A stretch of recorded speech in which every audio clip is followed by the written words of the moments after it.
Muy buenos días a todos. Buenos días. Buenos Levanten las días. manitas. Bueno, sí me están escuchando. Bien. Vamos a continuar con la teoría sobre celdas cristalinas.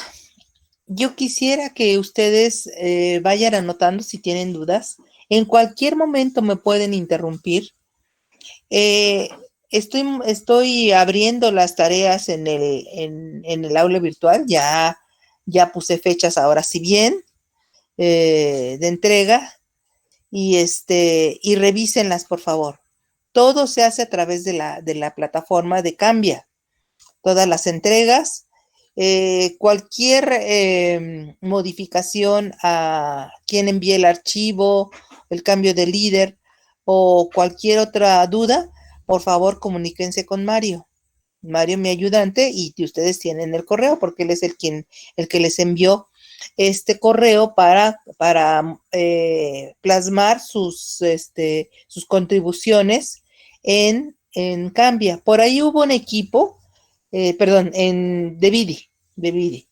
Por ahí hubo un equipo que me mandó a mi correo una ficha, una ficha eh, bibliográfica, y yo pondría en duda esto de la ficha electrónica, de la ficha este, bibliográfica. Esta es una verdadera ficha bibliográfica. Les voy a mostrar para que no, y ya no tenía caso que le enviaran, porque resulta que ya su trabajo fue calificado, se los comenté la clase pasada. Lo que ahora tenían que hacer era hacer la contribución plasmar la contribución, trasladar estos datos que me enviaron a la página de Excel que Mario les compartió. Todos pueden intervenirla. Por favor, no pongan estos libros de ceolitas, que les dije que no estaban bien. No pongan libros que no son de nuestra asignatura. La idea es hacer un acervo o una contribución para que todos tengan a dónde colaborar con libros específicos sobre nuestra asignatura. A mí no me sirve de nada que me pongan uno de electricidad o una de sistemas analógicos, no sé, lo que ustedes quieran, no me sirve. Entonces, les decía yo que una ficha bibliográfica es esto, que no es lo que les pedí. Entonces, dejen de enviar, miren, esta es una ficha bibliográfica. No les pedí esto, nomás les pedí ya la contribución. Y lo que me interesa, les decía yo, cuando yo les pida fichas bibliográficas, pues esta es una ficha bibliográfica. Cuando les pida yo este formato, ya se los informaré, si es que lo hago. Y lo que me interesa, que contribuyan principalmente en el esquema en la hoja de Excel, es con la URL, es decir, cómo puedo accesar a través cómo puedo accesar a través eh, de una dirección. De nada me sirve que me pongan ahí todo el título, cuántas páginas, pues todo lo que gusten y manden. Así que el equipo 1, por favor, complete la información. ¿Cómo? Pues ya está el título, ya están todos los datos que me mandaron en una presentación, que ya les decía yo en la mañana que eso ya fue calificado. Ahora aumenten la URL. Eso es lo que me interesa, ¿sí? Bueno, una vez ya aclarado esto de Vidi, tienen hasta el martes para subirlo, para hacer válida su calificación extra, su puntuación extra. Y vámonos con las estructuras que estábamos viendo hasta ahora. ¿Dudas hasta el día de hoy? Yo esperaría que estén revisando el material. Yo no recuerdo si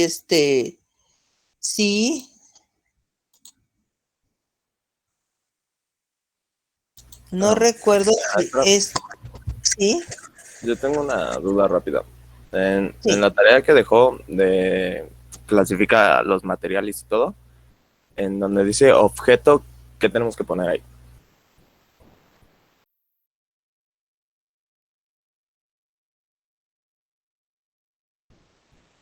Ah, ya no la escucho, profesora.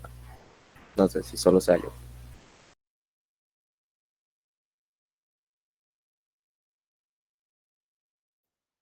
Está silenciada, maestra. Gracias, perdón. Un objeto, cuando ponen en objeto o en cosa o no sé, no me acuerdo cómo está la columna, tienen que poner un objeto que esté hecho con el material que están mencionando ahí. Ajá, entonces si son cerámicos, pues no sé, una taza de porcelana, un objeto de, sobre todo los baños, tenemos muchos objetos de cerámicos, aisladores, no sé, algo que ustedes identifiquen. ¿Y cómo? Pues buscándolo en internet. Ujú. Ah, ya, entonces sería como poner un ejemplo, ¿no? Sí, claro, un ejemplo. Ah, ya, gracias, maestra. Sí, muy bien. ¿Alguien más? Vámonos entonces con la presentación y hablamos de los sistemas cristalinos. Comentamos y vuelvo a repetir que vamos a cambiar nuestra forma de pensar, nuestro modelo de que teníamos este de pensar que los cristales solamente era lo que teníamos en casa en calidad de eh, en las ventanas o en los vasos o en los floreros o en las figuritas que mamá guarda en esa vitrina que está llena de recuerditos de los 15 años y demás, y pensábamos que eran de cristal, y no, resulta que ese es un material cerámico llamado vidrio, que de alguna manera no tiene ningún valor, solamente tendría un valor si fuese eh, vidrio de plomo, y este vidrio de plomo pues es muy escaso. Ajá, entonces, bueno, vimos que había 7 sistemas cristalinos, ¿verdad? Y estas son las clasificaciones: el cúbico, el hexagonal, el tetragonal, romboédrico, ortorrómbico, monoclínico y triclínico. Vimos las figuras también, estas están en esta anterior. Entonces, aquí los parámetros que se deben considerar para saber si son iguales o diferentes son los ángulos y las aristas, ¿sí? Que esos son los parámetros de simetría, se llaman. Ajá. Entonces, hasta aquí preguntas y vamos a empezar a ver que en los metales las celdas que son más comunes son las dos primeras, la celda cúbica y la celda hexagonal. Por Una, ahí, sí, dígame. una pregunta, profesora. ¿Este material va a estar disponible para consulta o nada más es durante la clase tomar apuntes y así? Hay unas partes, hay otros documentos y en el aula virtual, por si no has leído, dice que no está todo el material que vemos en clase, que mucho del material sí están incluso hay videos, que la intención de esto es que ustedes busquen en otros libros. Para eso es precisamente su contribución en Vidi. Ajá. Entonces, bueno, aquí tampoco hay la restricción de que no copien o de que no tomen notas, como ustedes quieran, pero estas diapositivas creo que están parcialmente algunas, ¿sí? No todas. O, Me- Maestra, algunas, o algunas equivalentes. Ujú. maestra, ¿Sí? disculpe una pregunta. Ya ve que nos enviaron un enlace para subir las bibliografías. Tendría que ser específicamente de Vidi, ¿verdad? Exactamente. Sí. Ok, Sí, vale. Es que sí. nosotros teníamos una bibliografía que era igual a fuera de Vidi y queríamos ver si podíamos subirla, ¿no? Porque como decía contribuciones, Bueno, al menos yo supuse que era de un libro que no estuviera en la biblioteca. No, no, no, no. Precisamente la idea es que ahorita la utilicen. Pueden dejarla ahí. Si es de la materia, pueden dejarla ahí. Pero la idea es que ustedes contribuyan, al menos decía por ahí en la tarea, con una que pertenezca a Vidi. ¿Por Ah, qué? muy bien, muy bien. Porque recuerden que ahorita no podemos ir a la biblioteca, ni a esta ni a ninguna. Y a lo mejor, pues el libro que tienen en casa, uno de ustedes, es muy bueno, pero ¿y cómo lo comparten? ¿Sí? Sí. Ay, Entonces no entonces, hay problema si subo una que no es de Vidi, pero sí necesito que una sea de Vidi. exactamente, sí, sí, Muy sí. bien, muchas gracias, maestra. Bueno, muy bien. ¿Alguien más? ¿No? Bueno, entonces, vámonos con las dos celdas que más se repiten en los metales. Por ahí, algunos de sus compañeros, la clase pasada, me hablaba de una tarea que le habían dejado en el laboratorio. Y entonces le dije, vámonos al gran acordeón. Y el gran acordeón es la tabla periódica, por ahí también la subí, no, ya estaba, pero la subía de lugar. Y entonces ahí está esta gran compilación de datos en donde con una figurita me marcan el tipo de celdas que hay. Y hay dos celdas que se les llama compactas, que son pues las que mejor aprovechan el espacio que hay dentro de un poliedro. Vamos a ver cómo es esto. Eh, por favor, les voy a pedir, que ya saben que me emociono, que cuando faltando unos 10 minutos me avisen que va a terminar la clase, porque si no, los dejo sin ir a cálculo. Bueno, por aquí dice, tipos de celdilla de la unidad, de celda unitaria, perdón. Estas diapositivas no son hechas por mí, por supuesto, y tienen algunas palabras que, este, que se usan en Centroamérica, ¿verdad? Pero nosotros usamos celda unitaria. Bueno, la celda más simple o la celda primitiva se designa con la letra P de primitiva o de primaria y con una C mayúscula y una P, un subíndice P. Y dice que hay un átomo por celda. Esto era lo que habíamos empezado a explicar la clase pasada cuando alguien me avisó que ya era hora. Bueno, vamos a ver cómo está esto. Fíjense, observen que el centro de la esfera, son esferas, este es el modelo de esferas rígidas y este es el modelo micro de puntos. Uh-huh. Si ustedes se fijan, en cada arista hay una esfera. Bueno, si las agrandamos y las hacemos esferas sólidas, como de esferas de unicel, de hecho en el laboratorio, la primera práctica me parece es hacer este tipo de agrupaciones con celdas de unicel y silicón. Pues ahorita no podemos, entonces nos quedamos con las puras figuras en la pantalla. Entonces vamos a observar que si unimos 8 esferas dentro de esa unión, si uniéramos los centros de las esferas, tendríamos un cubo.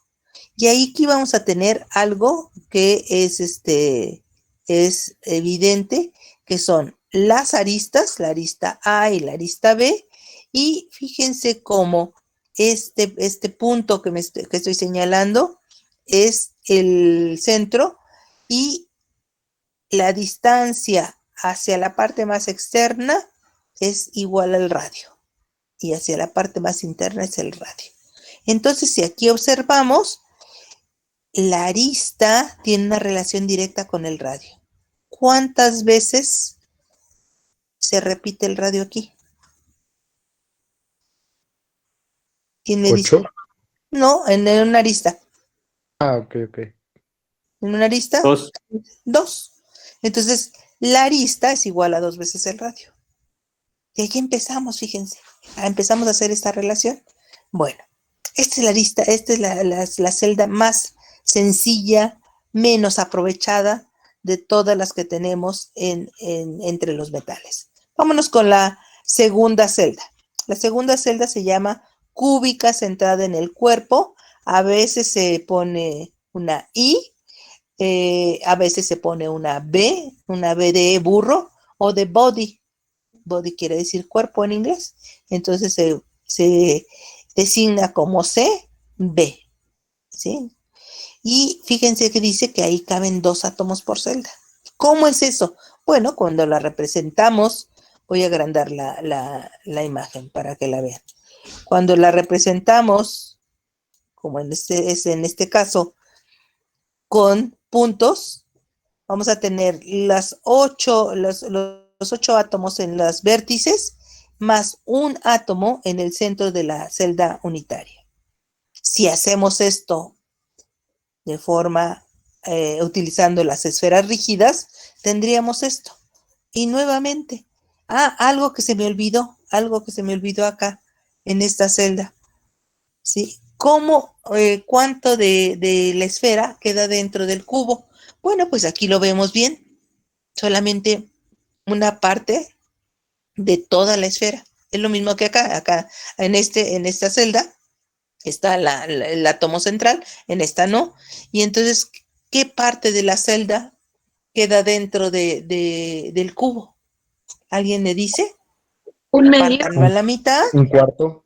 No, no, ni un medio ni un cuarto. Un octavo. Un octavo. Uno, un octavo, exactamente. Entonces, fíjense, un octavo más otro, más otro, más otro, son 4 octavos, más otro, más otro, más otro, más otro, son 8 octavos. En total, ¿cuántos átomos hay aquí dentro de la celda unitaria? 1. En la Uno. primera, 1. Y acá fíjense cómo está. Hay 8 octavos en las esquinas y dentro de la celda hay otro átomo. ¿Cuántos hay en total? Pues 2 átomos 2. por celda. Sí, exactamente. El de los vértices y el del centro de la celda unitaria. Entonces, vamos a encontrar con esta estructura, fíjense aquí cómo dice BCC, bueno, pues está en inglés, ¿verdad? Ajá. Entonces dice aquí que estos valores son relativos al radio atómico y la constante A, la arista, para metales que cristalizan en estructura cúbica centrada en el cuerpo. ¿Cuáles son estos metales? El cromo, el hierro, el molibdeno, ya no alcanzo a ver, el tungsteno, el vanadio y parece que el sodio. Ajá. Y vamos a tener por ahí algunas dos constantes importantes. ¿Dónde encontramos el radio atómico, el valor del radio atómico? ¿Alguien me dice? ¿Dónde encontraremos el valor del radio atómico? ¿En la tabla periódica? La distancia Ándele, entre dos en la átomos. tabla periódica, ¿verdad? En la tabla periódica, ¿verdad? En la tabla periódica. No hay vuelta de hoja. Ujú. Vámonos con la tercera celda cúbica, que esta es la que tal vez sea la mejor aprovechada, por eso se llama celda cúbica compacta, que era lo que se refería su compañero la clase pasada. ¿Quién fue el que me preguntó sobre que diera ejemplos? Yo, profa. ¿Yo quién? No los veo. Ángel Barrientos. ¿Ángel qué? Ángel Jair Barrientos. Barrientos. Bien, Barrientos.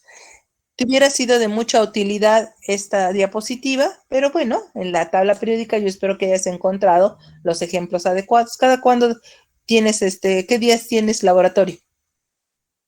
Los miércoles. Ya, ajá. O sea, ya pasó tu laboratorio. Sí. Bien, bueno, pues entonces aquí vamos a ver, fíjense cómo hay átomos, hay un acomodo de átomos con puntos, ¿verdad? Y vamos a ver cómo estos átomos se acomodan, un octavo, perdón, en los vértices. un octavo y son 8 vértices. Es un cubo, no, eso no cambia. Pero en las caras se acomoda una mitad. ¿Cómo? Solamente la mitad. Se acomoda un átomo. ¿Por qué? ¿Por qué la mitad? Porque la otra mitad queda fuera del paralelepípedo, de nuestro cubo. Entonces, fíjense cuántas caras tiene un cubo. Pregunta capciosa, 6. ¿verdad? 6, ¿verdad? 6. Y si tenemos 6 mitades, ¿cuántos átomos en total tendremos? 3. 3 más un átomo en los vértices, en total tendremos 4 átomos por celda. Entonces, este es el arreglo atómico ubicado en una celda cúbica que pues nos brinda mayor optimización del espacio. Ahora, Maestra, observen cómo, ¿sí? disculpe una pregunta. ¿Esa es la manera en la que tienen los átomos los diamantes? No. Sí, vamos a ver que los diamantes tienen ahí celdas compuestas y son puros carbonos, efectivamente, ¿sí? Vamos a ver que dentro del diamante es como que los átomos se acomodan de distintas maneras. Luego los vamos a ver, ¿sí? Vale, gracias. Y sí, precisamente, gracias a ese acomodo de átomos, precisamente se obtiene la dureza de los materiales. Entonces, entre mejor acomodados están los átomos, mejor está aprovechado el espacio dentro de un sistema cristalino, y entonces esa optimización de espacio les da la dureza, les da la capacidad de reflejar la luz, diferente a las otras. No quiero decir que las otras no lo tengan, pero son diferentes. Entonces, estos valores son los que tenemos que estudiar como ingenieros que estudien algún material. Ajá. Entonces, ¿qué otro acomodo hay? Bueno, además del simple, del que está cúbico centrado en el cuerpo y cúbico centrado en las caras, hay otro acomodo, un cuarto acomodo que se llama centrado en las bases. Aquí la figura, por supuesto, está mal, debería ser la base superior y la base inferior. Bueno, aquí lo pusieron en las caras, en 2 caras. Si está en las bases, pues está mal hecho, ¿no? Entonces ahí vamos a tener también la mitad de un átomo dentro y la mitad del otro, de ese mismo átomo fuera, ¿sí? Entonces tenemos nada más las mitades. Esto viene a cuento porque así están en la celda hexagonal. Esta celda no la vamos a ver, esta es una triclínica, no la vamos a ver, pero vamos a ver que estos acomodos dan lugar a 14 variaciones dentro de estos 7 sistemas que vimos aquí. Dentro de estos 7 hay algunas variaciones. Vamos a ver cuáles son esas variaciones.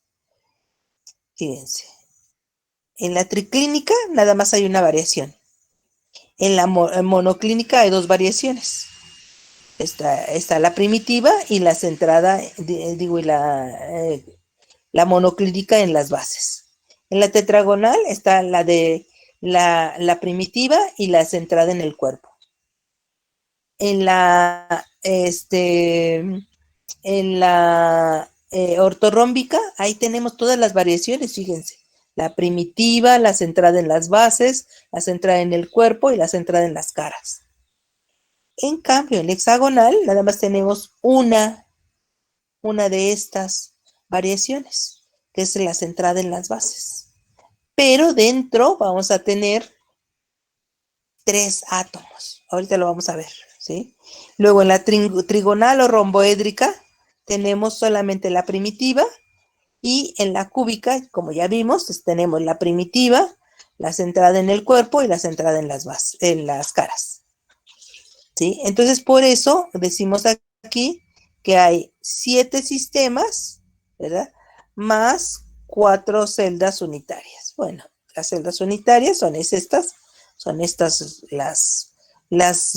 todas las variaciones que puede haber, pero si se fijan, no todos los sistemas cristalinos tienen las 4 variaciones. Y bueno, nada más es a manera de información, porque la que más vamos a usar es esta, después esta y después esta. Ni siquiera esta la vamos a usar. Pero bueno, ahí está la información. Ahora, la estructura cristalina es una entidad real. ¿Qué quiere decir esto? Se puede palpar, se puede tocar. A diferencia de los sistemas cristalinos y redes espaciales. Eso no se puede ver. Sí, es un arreglo que se ha hecho, son modelos que se hacen en la ciencia. Para nosotros explicar los fenómenos tenemos que hacer modelajes. Sin esos modelajes, casi sería imposible explicar leyes, explicar teorías, explicar teoremas. Entonces, muchas de estas no se ven, nunca las ha visto nadie. Se piensa que el comportamiento de los metales se debe a esto, ¿sí? Y se obtiene asociando una base atómica, o sea, es un átomo, un grupo de átomos, a una red espacial. Entonces, las redes espaciales son como los ejes cartesianos. ¿Qué son? Pues son sistemas imaginarios, ¿sí? Entonces, vamos a ver aquí una celda unitaria que nos habla de ejes y de ángulos. En una red que suponemos que está así. Pero cuando tenemos una base, que es un átomo, entonces podríamos tal vez decir que una estructura cristalina es esto, ¿sí? Una estructura cúbica simple, y entonces vamos a ver ahí sí que las propiedades de los materiales están directamente relacionadas con los planos y las direcciones cristalográficas. ¿Cuáles son estas propiedades? Bueno, pues son las propiedades ópticas, la absorción y la reactividad, la tensión superficial, dislocaciones y comportamiento plástico. Esto por decir algunas, ¿verdad? Entonces vamos a tener que ver todas las propiedades físicas, químicas, mecánicas, ópticas, todas las propiedades. Pues no. ¿Por qué? Porque a mí solo me interesarán algunas. ¿De acuerdo a qué? Pues a mis necesidades. A mí como ingeniero, que ya hago varillas para construcción, que hago la formulación de los aceros para fabricar esas varillas, ¿a mí qué me interesa? El contenido de hierro y de carbono para hacer esa mezcla de pseudoaceros o aceros de bajo contenido de carbono. A mí eso es lo que me interesa. ¿Para qué quiero ver para qué quiero ver las propiedades ópticas si a mí no me interesan ahí? Entonces, vamos a ver cómo se designan estas direcciones y estos planos cristalográficos. Fíjense que la representación otra vez vuelve a ser la misma de la representación de las celdas unitarias, ¿sí? Observen cómo aquí los parámetros que cambian son las aristas, básicamente, y los ángulos, ¿sí? Acuérdense que esos parámetros, las aristas y los ángulos se llaman parámetros, se me fue. Vino el alemán y me robó la palabra. Parámetros cristalográficos. Y vamos a ver que en las celdillas elementales hay algunos principios, ¿sí? Y estos principios tienen que ver con la ocupación del espacio y en estas celdas, en estas estructuras cristalinas. ¿Cuáles son esos principios? El principio espacial. Bueno, pues como en todo, se optimiza. El espacio se usa en la forma más eficiente. También funciona el principio de simetría. Se adopta la mayor simetría posible. Bueno, pues casi eso lo hace la naturaleza por default. O sea, lo descuenta, ya lo da por hecho. Y el principio de conexión. Existirá el mayor número de conexiones posibles entre los componentes. Maximiza el número de coordinación. Este principio de conexión se traslada a este concepto que se llama número de coordinación, ¿sí? Entonces, vamos a ver en qué consiste cada uno de estos principios ya aplicado a nuestras celdas, ¿sí? Vamos a ver que en algunos hablando de compuestos y de elementos que tenemos en nuestra tabla periódica. Y los compuestos, acuérdense que los compuestos se hacen con estos elementos que tenemos en la tabla periódica. Es la combinación de dos o más elementos que están en la tabla periódica. Entonces, todo esto pues, tiene que ver con nuestra asignatura sí o sí. Metales y gases inertes tienen una estructura de máxima capacidad. Ah, caray, los gases, sí, los gases cuando se congelan, ¿verdad? Sus partículas se inmovilizan y entonces empiezan a ser compactos. Y entonces, todos conocen el hielo seco, por ejemplo. Bueno, el hielo seco cuando está a temperatura ambiente se empieza a evaporar, ¿cierto? Y entonces, ese hielo seco, pues no es otra cosa que monóxido de carbono, dióxido de carbono, me parece que es.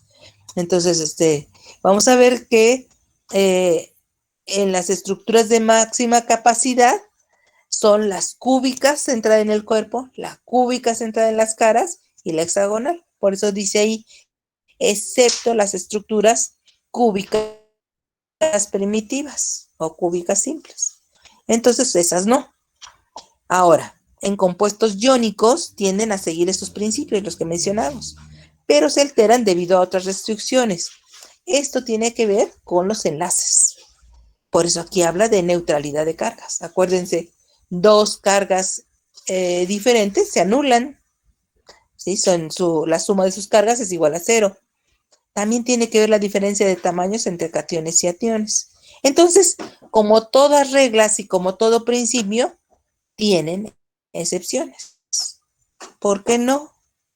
Solamente así funcionan las reglas, ¿cierto? A toda regla hay excepciones, ¿verdad? Bueno, entonces vamos a ver aquí. Ay Dios, ya se me movió.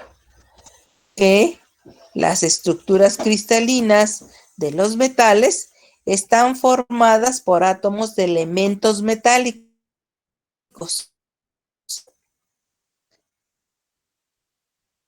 De uno o varios tipos. Si es uno, pues entonces vamos a tener que si son de dos o más metales, se llaman aleaciones.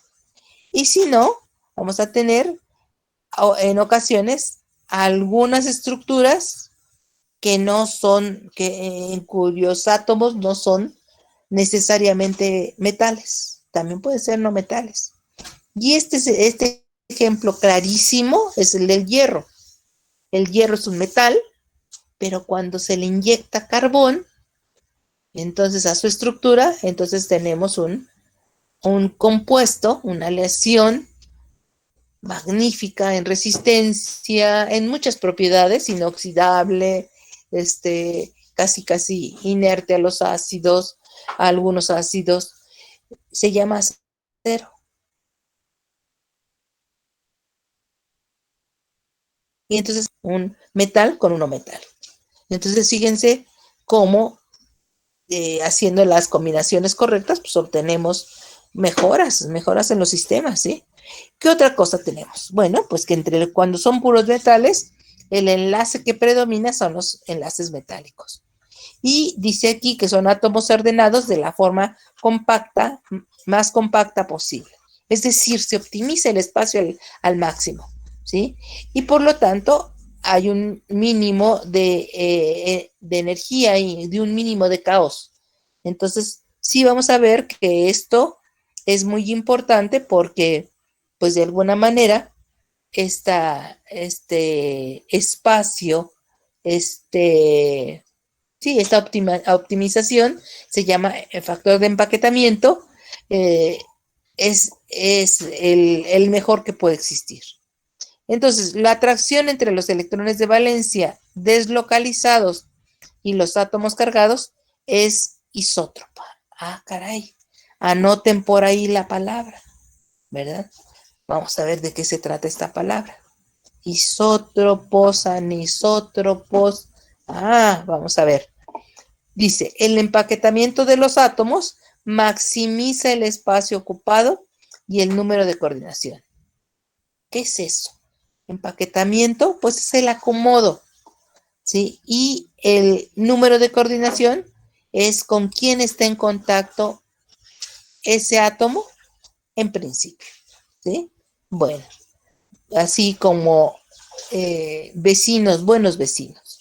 Bueno, ¿cuáles son las principales estructuras metálicas? Dice aquí, el 90% de los metales cristalizan en 3 estructuras densamente empaquetadas, puesto que normalmente tienen un único elemento y pues a esto se debe que el radio atómico pues es el mismo. Entonces no hay diferencia de radios ahí. Sin embargo, recordemos que el enlace metálico no es direccional. ¿Cómo no es direccional? Bueno, recordemos que hay electrones deslocalizados, electrones en las partes externas, y entonces estos electrones están fuera de una estructura muy estable.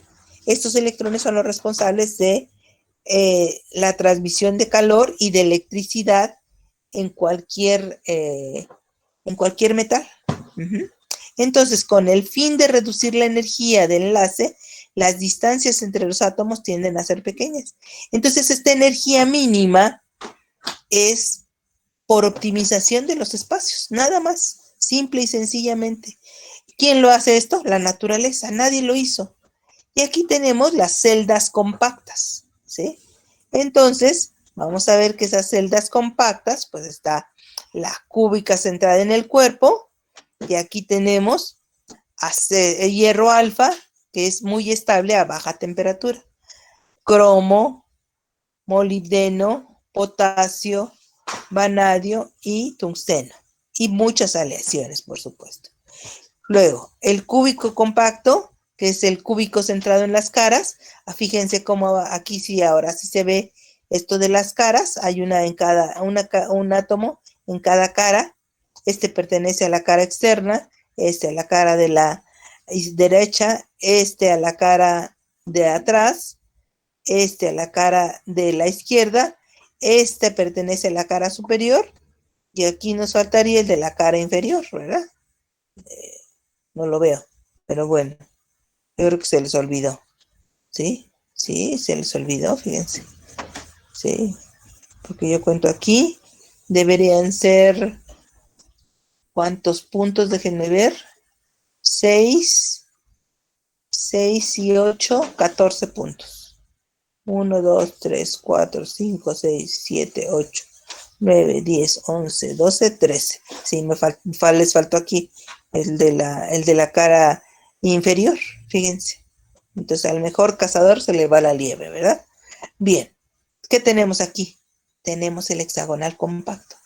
Observen cómo el hexagonal compacto se da en berilio, en cadmio, en magnesio, en cobalto, en titanio alfa y en zinc. Vamos a ver cómo están acomodados.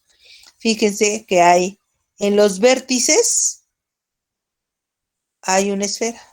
En los vértices hay una esfera. Pero recuerden que no toda la esfera queda dentro del prisma. ¿Qué tanto del prisma ocupa más bien, qué tanto del átomo queda dentro del prisma hexagonal? ¿Alguien me dice? De este que estoy señalando, de este merito, ¿verdad? ¿Qué tanto queda dentro del prisma? Es el mismo caso de estos, así, que no queda todo dentro. Entonces, en el caso de un hexagonal, ¿qué tanto queda dentro? ¿Quién me dice? ¿Una doceava parte?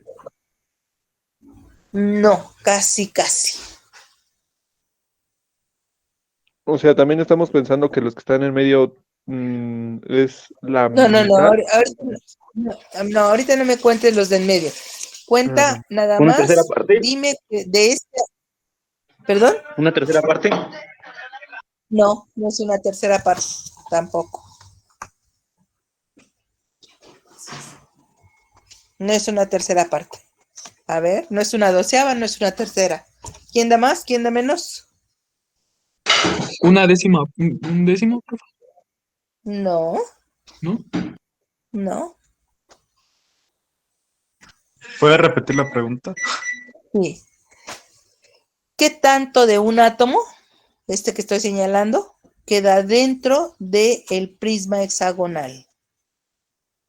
Que es el mismo caso de estas cúbicas. Acuérdense que nada más quedaba un octavo. En este caso, ¿cuánto queda?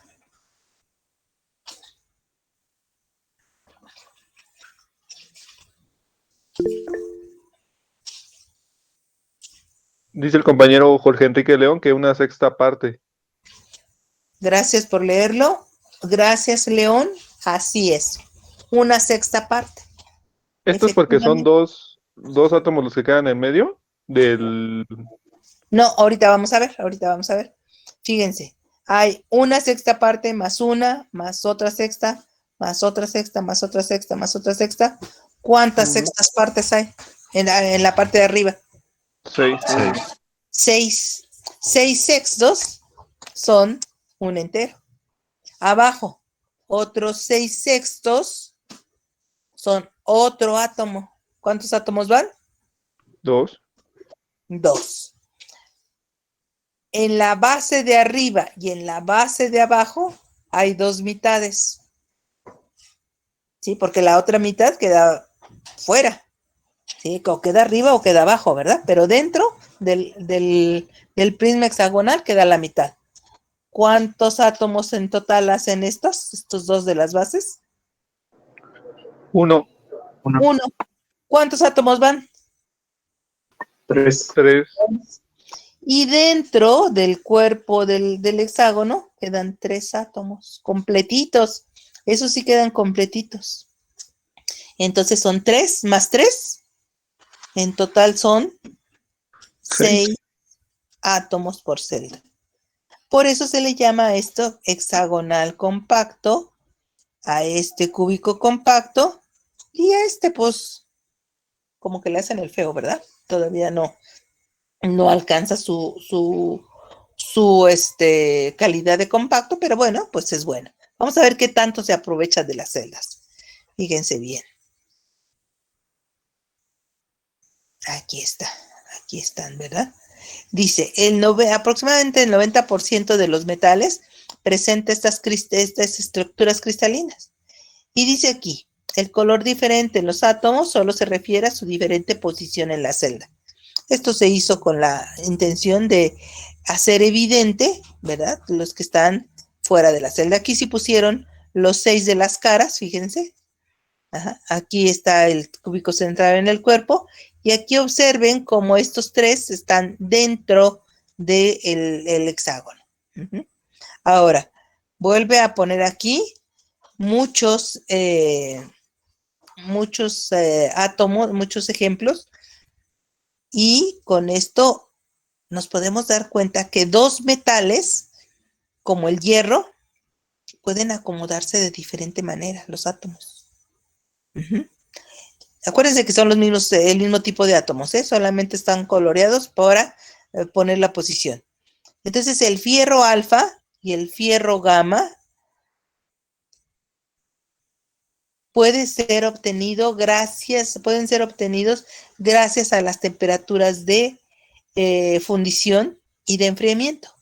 Entonces, dice aquí que el polimorfismo son materiales que adoptan una estructura cristalina diferente en función de la presión y la temperatura. Sí, esto se refiere a básicamente aleaciones. ¿Por qué? Pues porque están hechas de más de un elemento. Si hablamos de elementos puros, este fenómeno se le conoce como alotropía. Entonces, cuando nosotros tenemos el hierro alfa y el hierro gamma, no tenemos este fenómeno, tenemos la alotropía, ¿sí? Estos cambios de estructura cristalina implican cambios de densidad y otras propiedades. ¿Por qué? Bueno, pues porque si ustedes se fijan y observan que el hierro alfa, el hierro gamma, ahorita vamos a ver otro tipo de hierro, tiene un diferente acomodo de los átomos, por supuesto que uno va a ser más denso que el otro. Uno va a tener más espacio entre los átomos que el otro. Entonces esto le da diferentes propiedades. ¿Para qué lo voy a usar? Pues para qué lo quiero. Entonces yo no puedo recomendar, usa el hierro gamma. Primero que nada me voy a ir a los costos. Luego me voy a ir a los usos y las aplicaciones. Y luego me voy a ver si hay otras alternativas. ¿Sí? Ese es mi trabajo como ingeniero.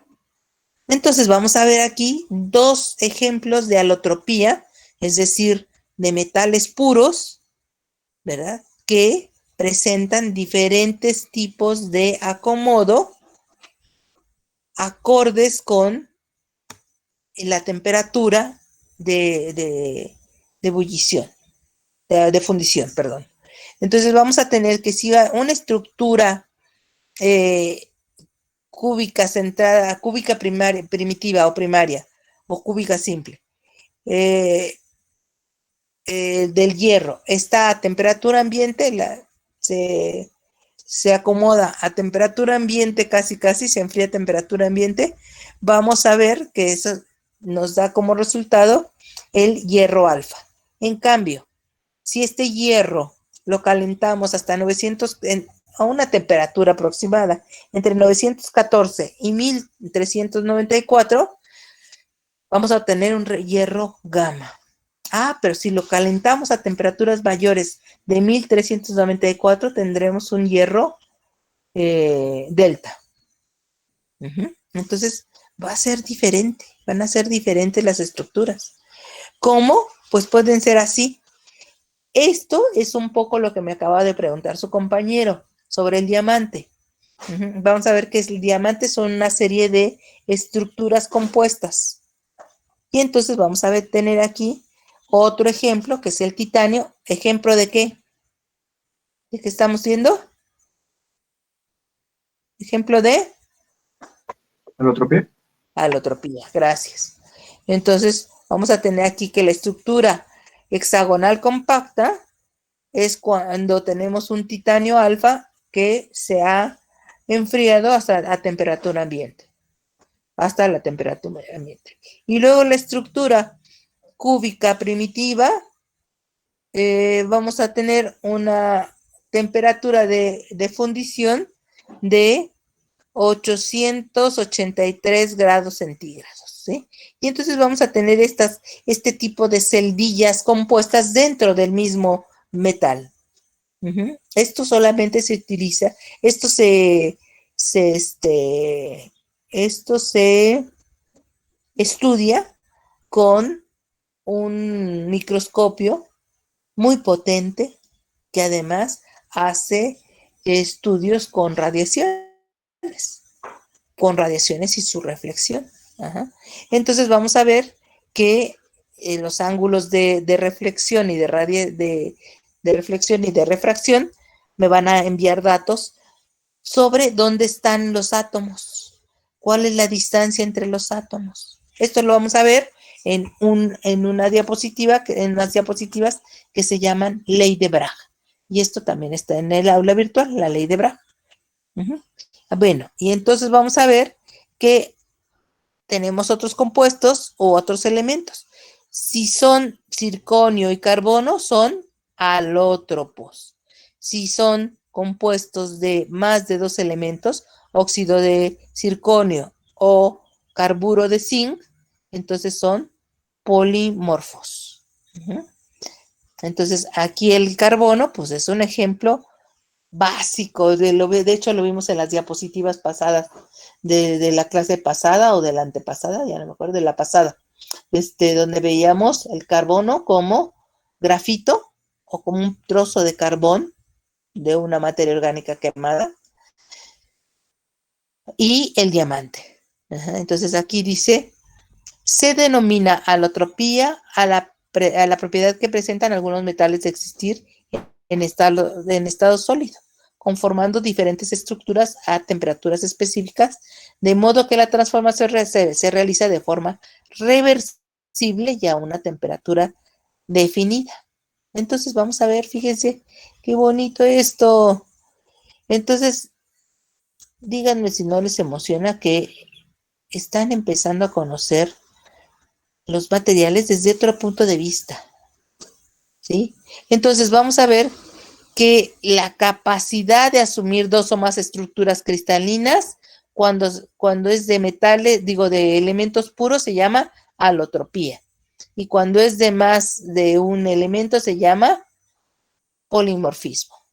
Algunas de las propiedades de sólidos cristalinos dependen de la estructura cristalina, por supuesto. Observemos aquí cómo el diamante, era lo que me preguntaba su compañero, tiene un acomodo cúbico, pero dentro de ese acomodo cúbico hay otros acomodos, ¿sí? Deberían ser 14, vamos a ver si es cierto, 2, 4, 6, 8, 10, 12, 14, 16, 18. Lo que me indica es que no solamente está la cúbica centrada en las caras, sino también hay otra estructura más dentro de este diamante, ¿sí?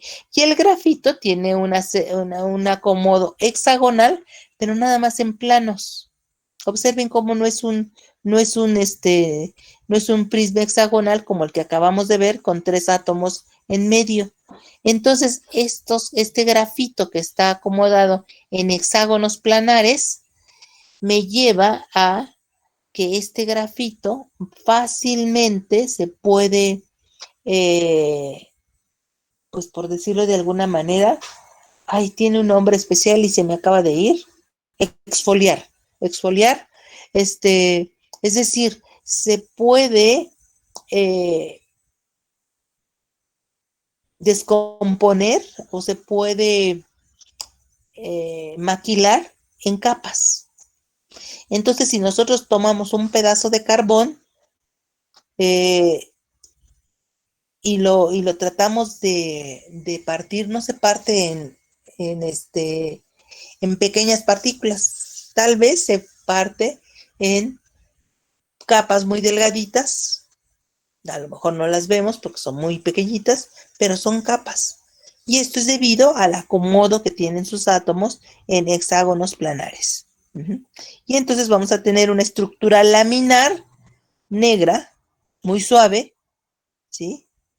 Es un enlace de segundo orden y es un buen conductor. Un conductor de electricidad. Esto se debe también a su estructura. Ahora, fíjense bien. Este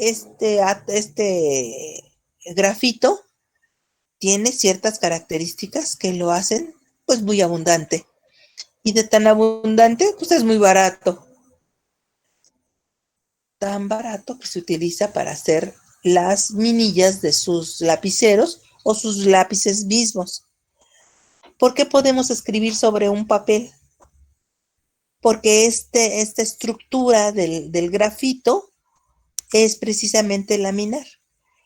Y yo me lo imagino, piensen ustedes, en un elote.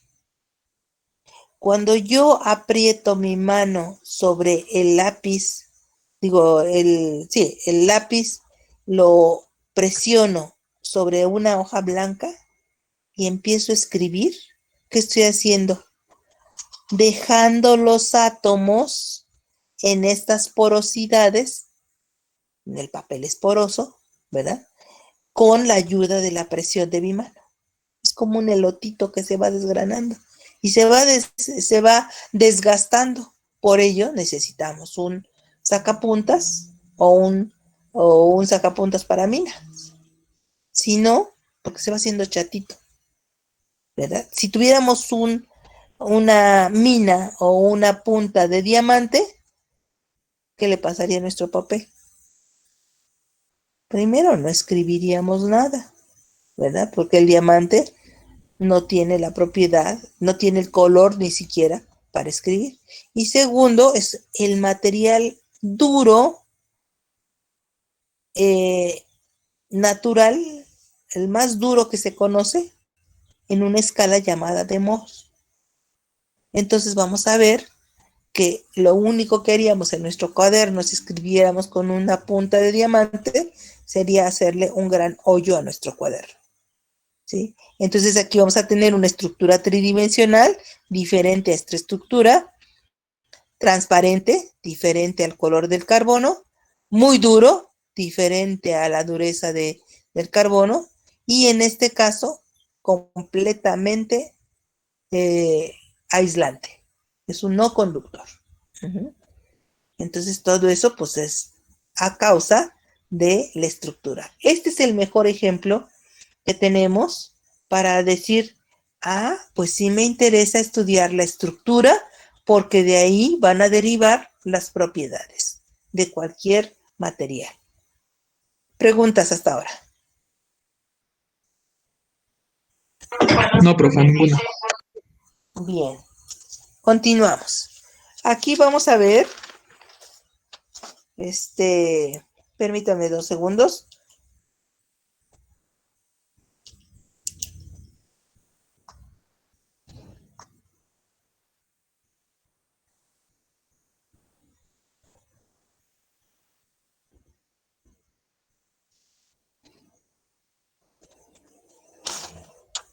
Bien, si necesitan hacer una pausa hidráulica, le llamo yo, para ir a tomar agua o para irse a deshacer de ella, nomás me avisan, porque si no, yo me sigo y ya saben que de pronto pues, se necesitan esas pausas, ¿verdad? Bien, vamos a ver que esta es una especie de gráfica donde nos muestra precisamente estas variaciones de temperatura en 2 elementos, en la anisotropía, acá está,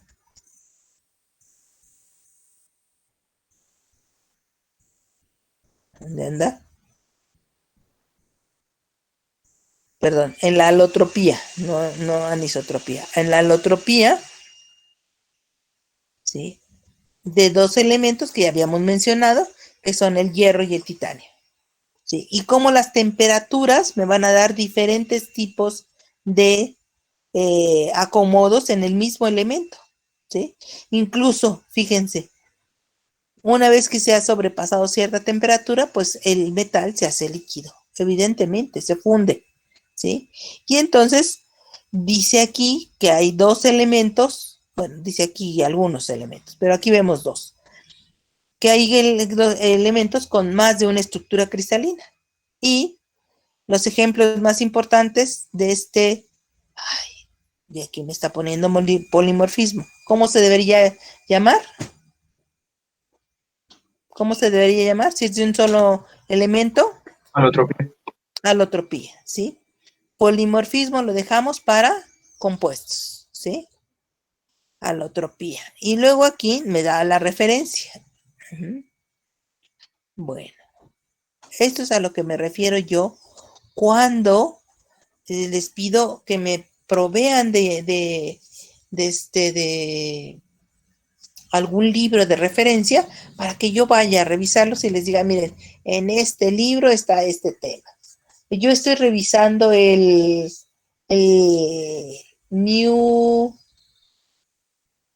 ¿cómo se llama? Newland, no me acuerdo. Bueno, el Newland, algo así. Y para ubicar los temas específicos de nuestra asignatura. Este es un libro que ustedes tienen como referencia y tienen la liga en los documentos de inicio. Por favor, no lo echen en saco roto. ¿Sí? Bueno, además hay muchos videos, no solamente que yo tenga en el aula virtual, en la red hay muchos videos, ¿sí? Entonces no se queden con la duda, muchachos. Para esta materia hay mucho material, y de pronto lo desperdiciamos. Bien, vámonos. Entonces hay parámetros que tengo que identificar en una celda unitaria para decir el tipo de celda que es, qué propiedades me da y cuáles pueden ser sus aplicaciones. Entonces, ¿cuál es el primer dato que puedo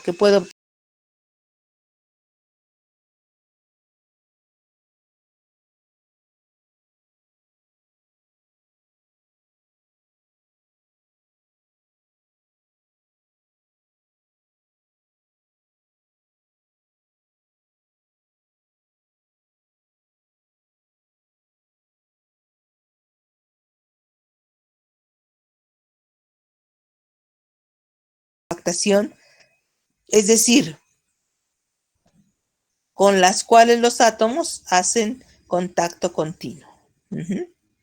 Entonces, ojo con eso, ¿verdad? Y vamos a ver que hay un índice de coordinación. ¿Cuál es ese índice de coordinación? Es el número de átomos que se encuentran en contacto con un átomo en particular. Es decir, el número de vecinos más cercanos. Indica la diferencia del empaquetamiento. La eficiencia del empaquetamiento. Ahora, fíjense, algo que a mí me gustaba poner mucho como ejemplo cuando teníamos clase presencial. Siempre seleccionaba a la persona que estaba en mitad del salón, sentado ahí en la banca, ¿verdad? Y le decía yo, extiende tus brazos hacia los lados y dime con cuántos haces contacto. Pues con 2, tiene 2 brazos, ¿verdad? Y luego le decía yo, extiende tus manos hacia adelante, tus brazos hacia adelante y hacia atrás. ¿Con cuántos haces contacto? Pues con otros 2. Ahora, si estiraras tu cabeza hasta el techo y considerando que estamos en el piso, en el segundo piso, ¿cuántas bancas tocarías con el salón de arriba? Pues con otra persona. Y si estiraras tus pies hacia abajo, ¿con cuántas personas harías contacto? Pues con otra. Esos son tus vecinos más próximos, los más cercanos. No el que está en diagonal, no el que está delante del que está delante de ti. ¿Sí? Entonces aquí tendríamos como contactos 6 contactos y ese sería el número de coordinación. ¿Sí? Ese sería este índice de coordinación. ¿Ya vieron? ¿Sí me entienden? Sí, profesora. Bien. Entonces, vámonos con el factor de empaquetamiento atómico. Si ustedes piensan en una esfera dentro de un átomo, dentro de un cubo, ¿cómo calculamos qué tanto se ocupa del cubo? ¿Cómo calculamos eso? Esa eficiencia. ¿Quién me puede decir? Podría ser el área del átomo. Bueno, se le resta el área del cubo menos el área del átomo. A ver, otra vez, pero no son áreas, mi amor. Acuérdate que son figuras tridimensionales. Bueno, sí, es que más o menos así lo relaciona. O sea, quitarle el volumen, por así decirlo, Volumen, eso sí, ajá, del átomo al cubo. exactamente. Calcularíamos el volumen de la esfera, el volumen del cubo, ¿verdad? Y restaríamos el volumen de la esfera, se lo restaríamos al volumen del cubo. Entonces ahí veríamos qué tanto espacio queda libre. Eso se llama factor de empaquetamiento atómico, ¿sí? Y dice aquí que es la fracción del espacio ocupada por los átomos, suponiendo que fueran esferas sólidas. Por supuesto, este es un supuesto, ¿sí? Y entonces vamos a ver que, fíjense bien cómo está aquí, ¿verdad? Ay, estas figuras son bien bonitas. ¿Por qué? Porque aquí me dan la relación de las aristas, ¿verdad? De las aristas con respecto al radio, la relación, el número de átomos por celda, que esto ya lo calculamos, y el número de coordinación.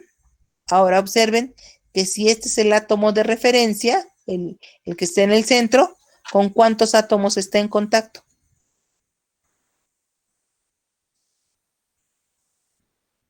Hello. Con 8. Con Con 8, 8, profesora. exactamente. Entonces vamos a ver que ese es su número de coordinación, ¿sí? Profesora, una pregunta. Sí. Entonces, siempre van a ser, bueno, ¿cómo yo sé con cuántos átomos tienen que estar en la celdilla, por ejemplo? Es que eso como que tengo duda. Sí, por la designación. ¿Y esa cómo Tú ya se obtiene? sabes, tú ya sabes que la celda cúbica primitiva tiene 1, Ah, que la ya. celda cúbica centrada en el cuerpo tiene 2, que la celda cúbica centrada en las caras tiene 4, que la celda hexagonal tiene 6. Y esa es una, dicen por ahí, se llama axioma, es decir, una verdad irrefutable. Ah, perfecto, muchas gracias. Sí, entonces si yo no te digo el tipo de celdilla, vas a estar perdido. A lo mejor Sí. te estoy pidiendo que tú me des el tipo de celdilla a partir de otros datos. Entonces tendrías que ir de atrás hacia adelante. De lo último que te voy a enseñar ahora, bueno, si da tiempo, a lo primero que te he enseñado ahora. Ahorita estamos yendo en orden. Sí, gracias.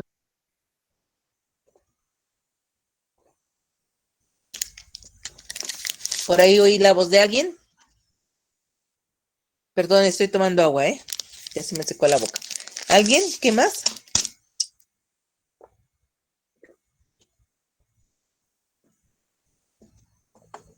Oí la voz de una niña. Bueno, entonces, tenemos estos dos primeros parámetros que tenemos aquí, los voy a señalar con el cursor, número de átomos, y aquí ya está calculado. 8 por 1/8, un entero, más otro que está en el centro, pues son 2 átomos por celda unitaria. El número de coordinación es 8, y aquí viene la relación de radios, ¿verdad? Ahora, ¿cómo calculo el volumen de un cubo? ¿Alguien me dice? Lado ¿Cómo? por lado por lado. O base por altura por Exactamente. anchura. Sí, exactamente. ¿Y qué es ese lado por lado?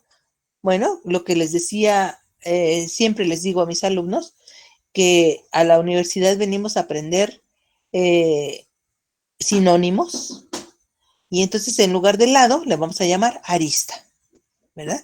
Entonces, arista por arista por aristas es una arista al cubo, ¿sí? Este es el volumen de la celda, lo que estoy señalando, es la arista al cubo. Ah, pero la arista está en función del radio, ¿sí? ¿Y cómo encuentro la arista en función del radio? Ah, bueno, pues de esta manera. Voy a relacionar esto con el teorema de Pitágoras. Y acuérdense, por ahí hay una ecuación cuadrática, ¿verdad? Donde me da estas relaciones. Acuérdense que el diámetro tiene que ver con radios también, ¿verdad? Entonces, toda esta ecuación resuelta me va a decir que 4 veces R es la raíz de 3. Y esta es la arista. Y entonces, la arista, si yo despejo de aquí, perdón, 4 veces R igual a raíz de 3 por la arista, y despejo la arista, voy a tener que la arista va a ser igual a 4 veces sobre raíz de 3. Y si la elevo al cubo, ¿qué obtengo? ¿Qué obtengo? El volumen. Volumen. El volumen de la celda, ¿sí? Entonces, este será el volumen de la celda cúbica centrada en el cuerpo, relacionando los radios del átomo que me den a mí como referencia. Si me dan la plata, ¿dónde encuentro el radio atómico de la plata? Estoy hablando como perico, ¿verdad? Yo no sé si se acomoda así, pero si me dicen, ¿dónde lo encuentro? En ¿Dónde la encuentro? tabla Sí, periódica. en la tabla periódica, efectivamente. A mí me tienen que dar el radio atómico de preferencia, si no, pues lo busco, ¿sí? Y entonces, una vez buscándolo, puedo aplicar esta formulita tan sencilla, bueno, relativamente, ¿verdad? Porque acuérdense que hay que hacer conversiones de unidades, ¿sí? Yo no me puedo ir así al bulto. ¿Qué unidades tengo? ¿Qué unidades necesito? ¿Sí? Ese es el ejercicio que ustedes van a hacer de conversión de unidades. Ya abrí las dos tareas. Abrí la de clasificación de materiales y la de conversiones. ¿Alguien se ha atorado? Busquen bien la relación de cómo calcular el volumen de un prisma hexagonal, ¿eh? Que no está difícil, pero no está tan fácil encontrarlo en la red. Es más fácil que lo encuentren en sus apuntes de primaria o secundaria.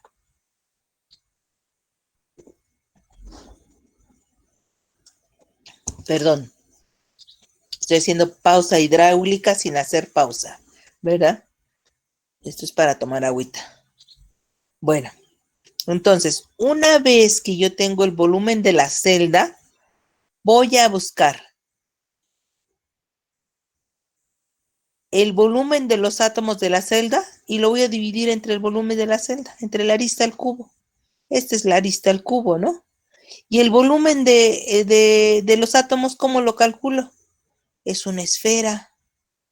Entonces, esta esfera se calcula con esta formulita. 4/3 de pi por radio al cubo. ¿Sí? Aquí está en esto. ¿Por qué se multiplica por 2? Porque en esta celda cúbica centrada en el cuerpo, ¿cuántos átomos hay? 2. Dos átomos. 2 átomos. ¿Sí? Cuando yo encuentro el volumen de los átomos de la celda, de los 2 átomos, y el volumen de la celda, puedo hacer esta relación y encuentro que es 0.68. Si lo multiplico por 100, digo que el 68% del volumen de esta celda está ocupado. ¿Sí? Ese es el factor de empaquetamiento. Cada una de estas celdas, la cúbica centrada en el cuerpo, la cúbica centrada en las caras y la cúbica, y la hexagonal, se puede hacer esta misma relación.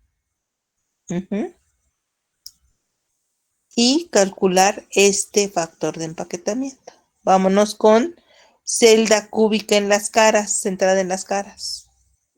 Bueno, aquí me vuelvo a poner los parámetros de simetría, que son iguales, es una cúbica.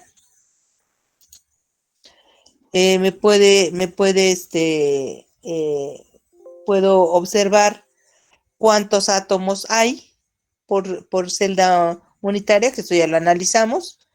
Y dijimos que había en las 6 caras había mitades, 6 mitades. ¿Cuántos átomos hacen esto? 6 mitades, ¿hacen cuántos? Hello. 1 átomo. 3 átomos y un átomo en las esquinas. Entonces esto me da 4 átomos por celda unitaria, cúbica centrada en las caras. Ahora, ¿cuál es el número de coordinación? 12. Bueno, pues observemos, ¿verdad? Que es 12, ¿sí? Ahora, la relación de radios ahora se hace de el vértice superior al vértice inferior opuesto, y este es un triángulo, ¿verdad? Que también se calcula con el teorema de Pitágoras. ¿Sí? Y entonces aquí tenemos a cuadrada más a cuadrada es igual a un diámetro al cuadrado. Esto es igual a 4 veces R al cuadrado, ¿verdad? Y Aquí tenemos el volumen de los átomos otra vez, que es el mismo, 4/3 de pi por r al cubo. ¿Pero por qué lo multiplico por 4? Porque son 4 átomos por celda. Pero aquí la relación de la arista con respecto al radio es 4 veces r sobre raíz de 3 elevado al cubo. Esto me da la arista.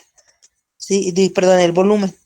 Esta sería la relación de radios, 4 veces r sobre raíz de 2. ¿Sí?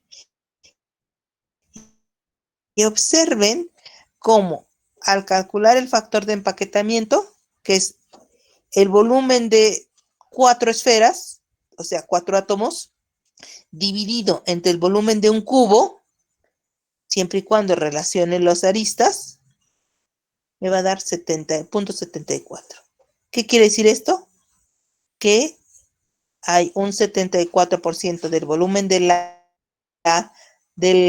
cubo ocupado. ¿Cuál es mejor? ¿64 o 68? 74 o 68. ¿Cuál creen que esté mejor ocupado? El del ¿Cuál tipo 74. de celda? ¿Cómo se llama?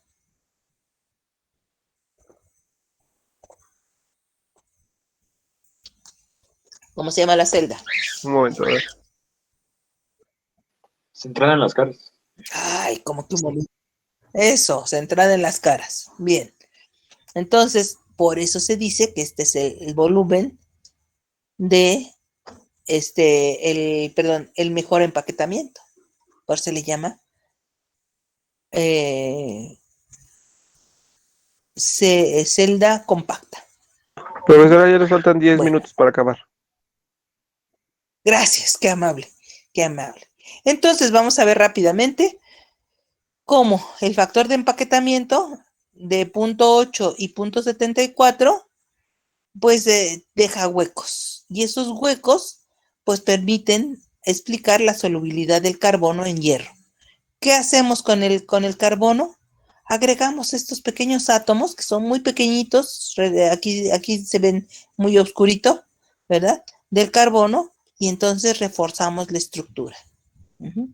Y entonces vamos a ver que hay tratamientos térmicos llamados templado, ¿sí? Y entonces vamos a tener un alto contenido de carbono. Entonces aquí vamos a tener diferentes propiedades, vamos a aumentar las propiedades mecánicas de esos aceros templados. ¿Por qué? Porque vamos a ver que esto refuerza esta estructura, la red, elimina, bueno, más bien cubre esos huecos, no los elimina, los cubre, y entonces le da una mayor dureza al hierro, formando el acero, por aquí dice, el acero templado, ¿verdad? Entonces todos conocemos todos vemos la imagen de de el herrero en la antigüedad, si han visto la película de la espada en la piedra, ¿verdad? Entonces, ahí ven como el herrero está calentando una espada, o los vikingos también, ¿verdad? Calentaban una espada al rojo vivo y la martillaban con sus grandes martillos.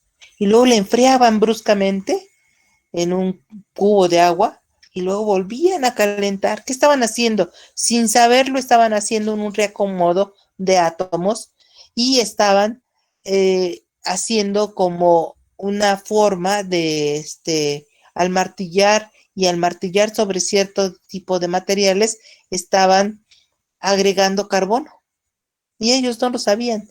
Por eso se le llamaron la época del hierro bueno, ¿verdad? Y entonces aquí le dejamos con esto. La próxima clase seguimos y tienen 2 tareas para entrega. Voy a abrir el archivo de la ley de Bragg, ¿verdad? Para que rápidamente lo veamos la clase siguiente. Y después de esto, también hay que resolver problemas de la ley de Bragg. ¿Alguna pregunta? ¿No? ¿Nos quedan 5 minutos? ¿Y profe? Sí. ¿La tarea se manda individualmente o solo por los jefes de equipo? Eso como que me tengo la duda. Qué bueno que vuelves a preguntar, así se resuelven las dudas. Solamente el jefe del equipo, el líder del equipo. Precisamente hay que entrar al aula virtual y ahí lo pongo también una y otra vez. También les digo cómo denominen su archivo. En ese sentido, creo que todos lo han hecho, ¿sí? Y déjenme ver algo. Portada, ¿verdad? ¿Perdón? Todos los trabajos Con su deben tener respectiva portada. todos los trabajos deben tener portada. Todos. Ok, ¿Sí? sí, Hagan una nada más era portada. eso. Ajá. Hagan una portada Sí, en la que déjenme ver. Ah, ya lo de el equipo 1 ya les había dicho lo de la bibliografía de Vidi y creo que no tengo ninguna otra observación. ¿Alguna pregunta más? Bueno, pueden retirarse a sus clases de cálculo y para que pasen buen fin de semana. Sí, el Jaime Rueda me decía aquí que el elote, pero no sé de qué se refiere. No, es que usted se refería al grafito como un elote y me dio mucha risa. Ah, bueno, muy bien. A veces pongo, si tenías antojo, a veces pongo ejemplos muy tontos, pero pues así me los imagino y así pienso que a ustedes a lo mejor les resulta muy bien. Bueno, que tengan buena tarde, buen fin de semana, nos vemos el martes, hagan sus tareas, ya están abiertas y abriré la de la ley de Braga. Que tengan buena tarde. Gracias, maestra, igualmente. Gracias igualmente. Gracias por estar acá. Gracias, profesor. Hasta luego. Buen fin de semana.